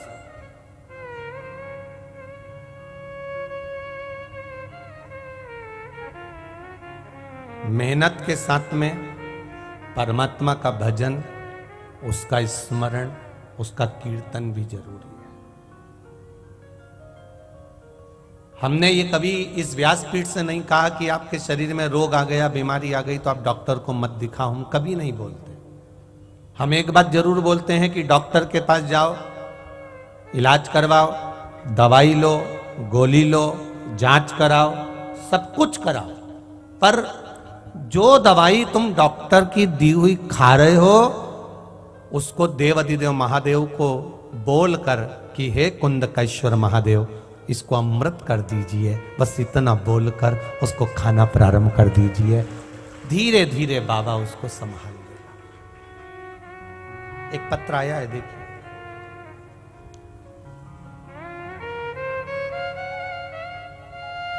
लगभग बच्चा 7 साल का होगा, आप लोग अगर इस पत्र को देख रहे होंगे, और टीवी के माध्यम से जितने लोग देख रहे हैं, आस्था चैनल, फेसबुक, यूट्यूब के माध्यम से जो पूरा देश विदेश देख रहा है, इस बच्चे की स्थिति, उसकी रिपोर्टें टीवी पर जो देख रहे हैं, उसकी रिपोर्ट, उसकी जांच, ये सब क्योंकि इसके दोनों लीवर खराब हैं। आप ही ने भेजी बहन? श्री शिवाय नमस्तुभ्यम बाबू, दोनों हाथ हिला दीजिए एक बार। श्री शिवाय नमस्तुभ्यम। उनको लाइव दिखा दो जो हॉस्पिटल में चालू है। बाबू आपका पत्र आ गया है, जो हॉस्पिटल में बच्चा जिसकी दोनों लीवर खराब थी, बाबू आप लाइव देख रहे हैं, आपके दोनों लीवर खराब है, डॉक्टर ने आपको दोनों लीवर खराब बता दिए हैं। आपके चेहरे पर जो फोटो आपने लगाया है, चेहरे पर और पूरे शरीर पर सूजन है लीवर खराब होने के कारण। बाबू आप लाइव देख रहे हैं, तो ये जो आपकी लीवर खराब है और डॉक्टर ने आपका जो इलाज चालू करा है उसके अनुसार आपको जो आराम नहीं मिल रहा था, तो अपनी माँ से कहकर, परिवार से कहकर, जो आपने टीवी पर और मोबाइल पर शिव महापुराण की कथा सुनना चालू करी और शिव जी पे चढ़ाया हुआ जल जो आप पी रहे हैं, उससे आपका लीवर ठीक होना प्रारंभ हो गया। आपको बहुत बहुत साधुवाद है बाबू, बहुत बहुत धन्यवाद। इस पत्र में आपने लिखा है कि मेरा डॉक्टर का इलाज के साथ में जो मैंने शिवजी पर चढ़ा हुआ जल और बेलपत्र का जो सेवन करना प्रारंभ करा है, उससे मेरे लीवर ने काम करना दोनों ने प्रारंभ कर दिया और मैं उठकर बैठ गया हूं। पर मेरा इच्छा है, मेरा मन है, मैं अपने परिवार वालों को भेज रहा हूं कि मेरी टीवी पर मैं कथा सुन रहा हूं, जरूर बताना कि मैं ठीक हो गया हूं, गुरुजी को बोलिएगा। ये पत्र है, ये शिव। बाबू बहुत बहुत बधाई आपको, और आप जल्दी ठीक होकर अपने घर आओगे, हमारा विश्वास कहता है, और इतने लोगों की श्रद्धा और विश्वास आपके साथ है। हर हर। और जितने संत यहाँ बैठे हैं, इन सबका आशीर्वाद आपके साथ में, आप तुरंत आओगे हॉस्पिटल से ठीक होके। बैठी बहन। श्री शिवाय नमस्ते। शिव तत्व है और घड़ी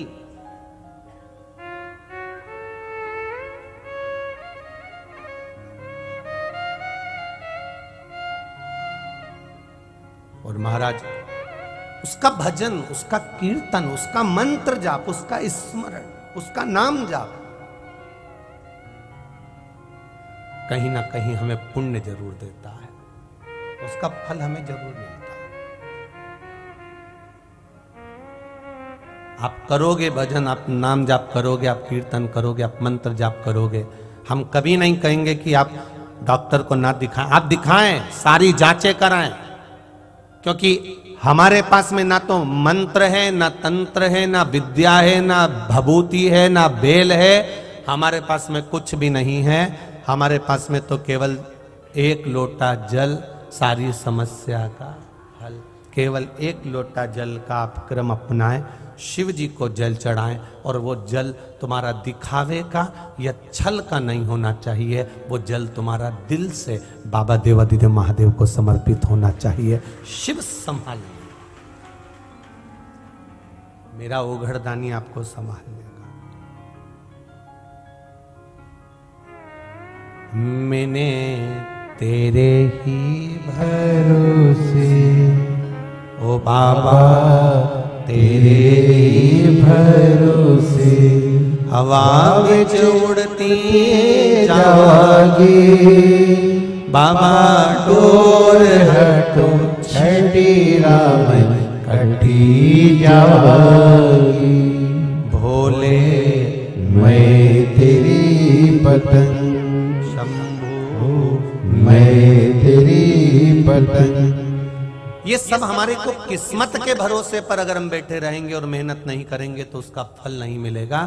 किस्मत भी साथ में रखो और मेहनत भी साथ में रखो। जब हमारी मेहनत और किस्मत दोनों साथ चलेगी तो ये निश्चित है कि आप कभी खड्डे में नहीं गिरोगे, आपका जीवन सार्थक हो जाएगा। हमारे भीतर जब लोभ आता है, हमारे भीतर जब वासना आती है, हमारे भीतर जब अहंकार आता है, हमारे भीतर जब तृष्णा आती है, हमारे भीतर जब आसक्तियां आना चालू हो जाती है, तब हम परमात्मा से दूर हो जाते।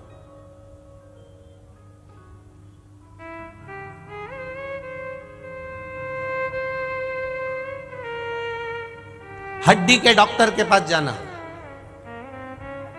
हालोल में है हड्डी के डॉक्टर, अच्छा कंजरी में है, अच्छा चलो बड़ौदा में है, चलो दाहोद में भी होंगे, हाँ अहमदाबाद में भी होंगे। हड्डी के डॉक्टर के पास जाना और हड्डी के डॉक्टर से जाके पूछना, किसी अंधे व्यक्ति की हड्डी टूटी कभी? हड्डी के डॉक्टर से जाके पूछना, अंधे व्यक्ति का पांव टूटा, अंधे व्यक्ति का हाथ टूटा, अंधा व्यक्ति कहीं सिर फोड़ा, अंधे व्यक्ति का कभी हाथ पैर टूटा हुआ नहीं मिला होगा।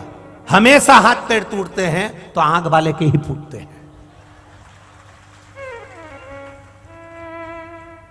हड्डी के डॉक्टर से जाकर पूछकर आओ कि कोई अंधे व्यक्ति का भी पांव टूटा कि हाथ टूटा। नहीं, अंधा व्यक्ति एक छड़ी हाथ में लेकर चलता है और छड़ी से, बस एक छड़ी अंधा व्यक्ति हाथ में लेकर चलता है और वो कहीं नहीं गिरता है। आंख वाले को भगवान ने इतना बड़ा बड़ा बटेरचा जैसा आंख दिया तो भी खड्डे में, गाड़ी से, दचके में, पत्थर से, ठोकर से, बाथरूम में, सीढ़ी से, सामान से गिरता आंख वाला ही है, अंधा नहीं गिरता।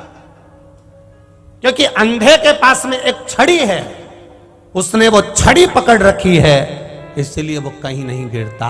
उसी तरह शिव महापुराण की छड़ी जिसने पकड़ रखी है वो संसार में कभी नहीं गिरता, वो कभी नहीं गिरेगा। अगर शंकर रूपी श्री शिवाय नमस्तुभ्यम, ये छड़ी है हमारी, ये छड़ी जिसने पकड़ ली वो संसार में कभी नहीं गिरेगा। गिरता कौन है? आंख वाला। आंख वाले से मतलब देखा काम में डूब गया, देखा आसक्ति में डूब गया, लोभ में डूब गया, वासनाओं में डूब गया, तृष्णा में डूब गया। ये देखने वाला गिरता है आसक्ति में, लोभ में, तृष्णा में, वासनाओं में, आसक्तियों में। अंधा नहीं गिरता, उसके पास में वो छड़ी है। उसके पास वो छड़ी है जिससे वो संभल कर चल रहा है।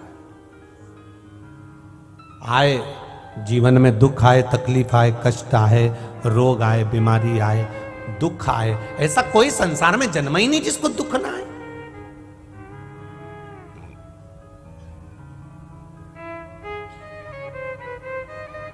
एक महाराज जी का पत्र है कल,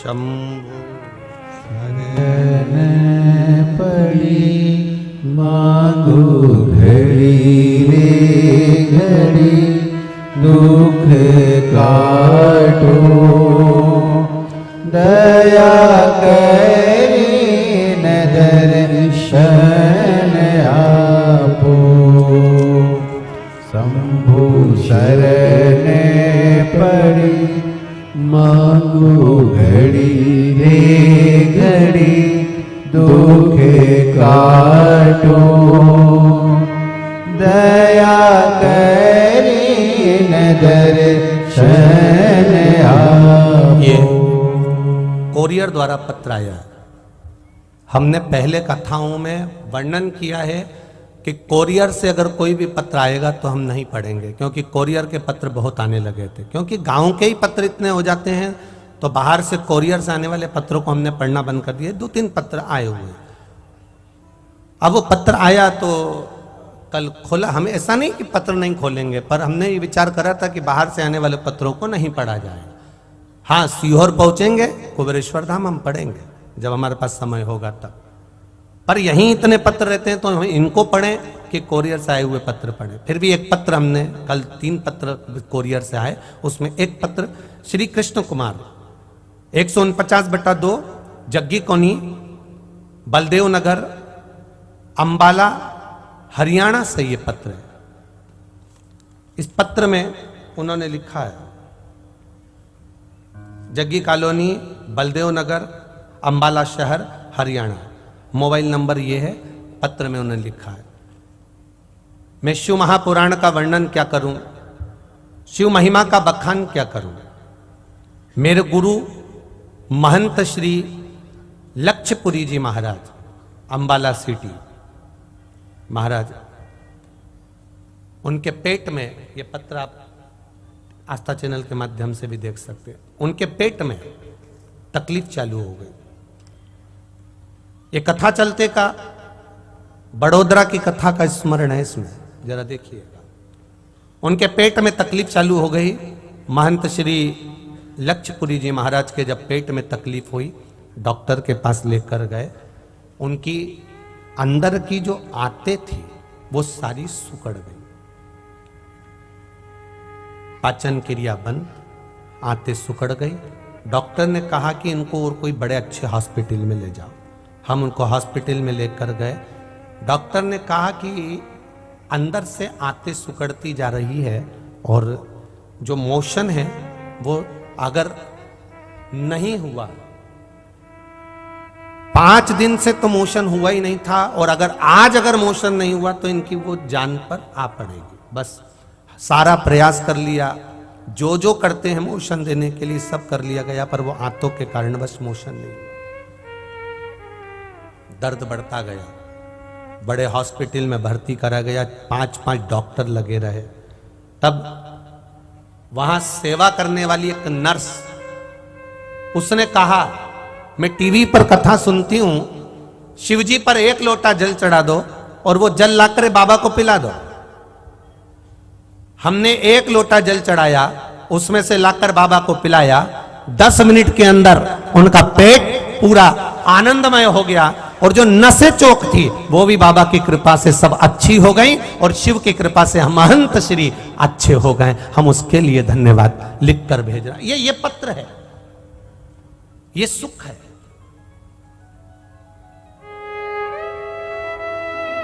ये जीवन का एक आनंद देने वाला है। महाराज आप भगवान का भजन करो, स्मरण करो, कीर्तन करो, मंत्र जाप करो, नाम जाप करो, आप शिव की भक्ति में डूबे रहो। हम ये नहीं कहेंगे कि तुम भगवान करो, विश्वास करना, मेहनत करना, और मेहनत के साथ में जब विश्वास पूर्ण होगा तब एक जीवन का आनंद हो। एक बच्चे ने पत्र लिखा है, ये भी देखिए, छोटा है।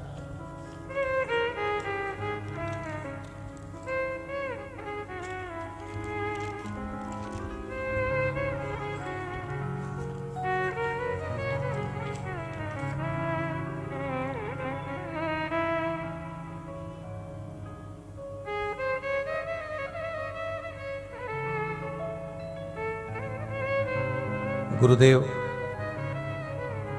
छोटा सा पत्र है। हम बार बार काम करते थे और परास्त हो जाते थे।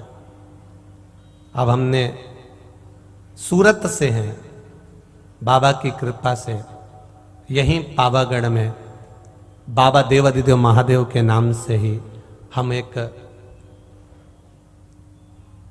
सब काम करके देख लिए। जब कुछ नहीं हुआ, आप कहते हो कर्म करते रहना, पीछे मत हटना। अब हमारे घर के लोगों ने कहकर एक छोटी सी होटल डालने का मन बनाया है। बाबा से प्रार्थना करना कि हम वो होटल को भी अच्छे से चला लें। अब मेरा विश्वास कहता है बाबू जिनने पत्र लिखा है, आप मेहनत में पीछे मत हटना। अगर मेहनत में पीछे नहीं हटे तो तुम्हारे कर्म का फल तुम्हें ये पावागढ़ वाली भी दे देगी और महादेव भी दे देगा, निश्चित है।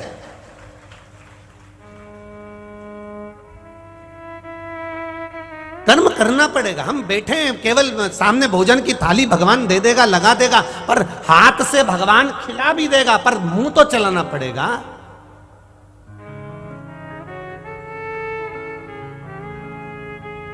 आज दुनिया के लोगों ने सबको आलसी बनाने का प्रयास कर दिया, सबको आलसी।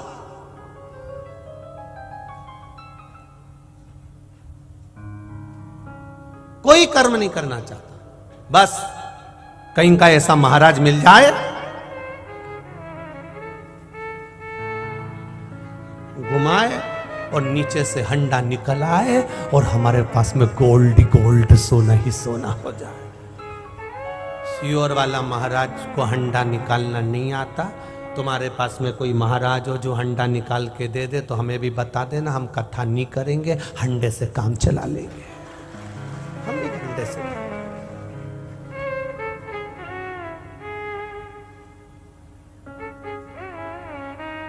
बहुत कठिन है, इसलिए साधु संत सन्यासी तपस्वी साधक उपासक हंडे के पीछे नहीं भागे, ये संत साधु राम के पीछे भागे हैं।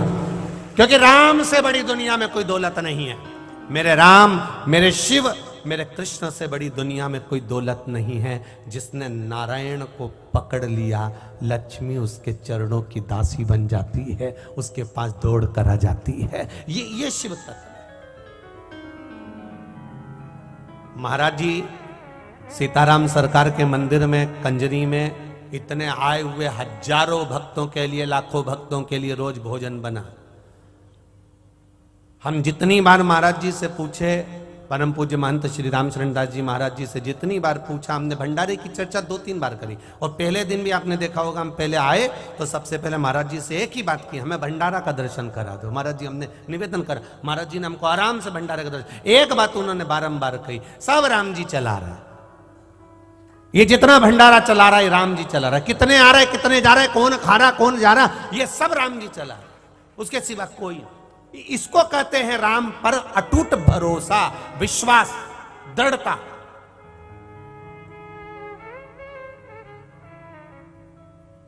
और इसी को दृढ़ता कहते हैं। संत साधु सन्यासी तपस्वी साधक उपासक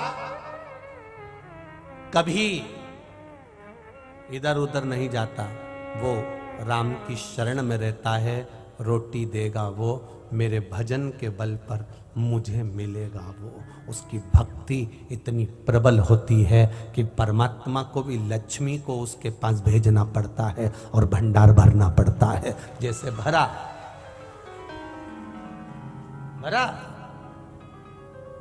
और मेरा विश्वास कहता है कि हजारों लोग रोज भोजन कर रहे हैं, उसके बाद भी मेरा सीताराम सरकार का जो भंडारा होगा, अंदर से भंडार ग्रहण होगा, जहां सूखा सामान रखा होगा, ये मेरा विश्वास कहता है सीताराम जी ने उसको खाली नहीं होने दिया होगा, भरा की भरा रखा होगा। ये मेरा राम। अब वहां कौन आ रहा है भरने के लिए? तो वहां कोई ऐसा मंत्र मारने वाला या छुमंतर करने वाला कोई नहीं आएगा। वहां केवल राम आया है, राम संभाला, राम ने कराया।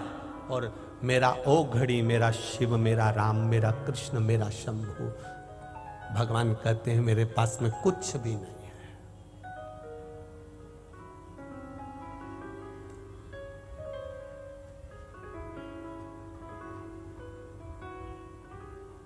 इसीलिए बार कहा, भजन करो भरी जवानी में, बुढ़ापा किसने। जब हम पहुंचेंगे उस अवस्था तक तब देखा जाएगा। पर कर्म के साथ अपना कर्म करते जाओ और भोलेनाथ जी पर विश्वास दृढ़ करते जाओ। मैंने 1 लोटा जल चढ़ाया है, मैंने बेलपत्र चढ़ाई है, मेरा विश्वास कहता है कि मुझे वो पास करेगा।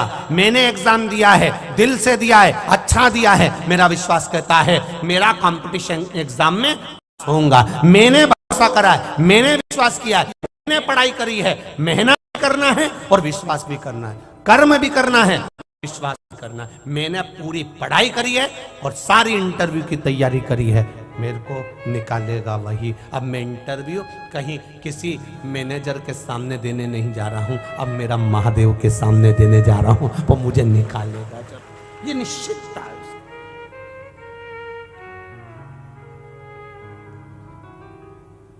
अब विश्वास को दड़ी बना लो। हम नहीं बना पाते, बहुत कठिन है महाराज जी। टूट जाता है व्यक्ति, बहुत जल्दी टूटता है, और भगवान के पास तो सबसे आखिरी में जाता है। पहले सबको फोन लगाएगा, तुम आ जाओ, तुम आ जाओ, तुम आ जाओ, तुम आ जाओ, मेरा ये काम कर जाओ। जब कहीं से नहीं होगा तब आखिरी में मेरे महादेव के पास, राम के पास, कृष्ण के पास पहुंचेगा। मेरी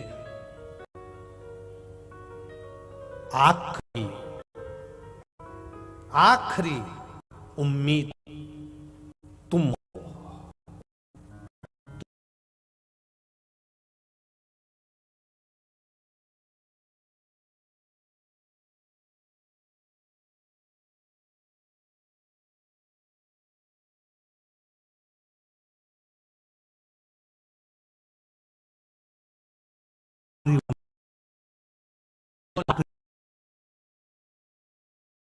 तुझे कहना था मेरा पहला प्रयास आप हो,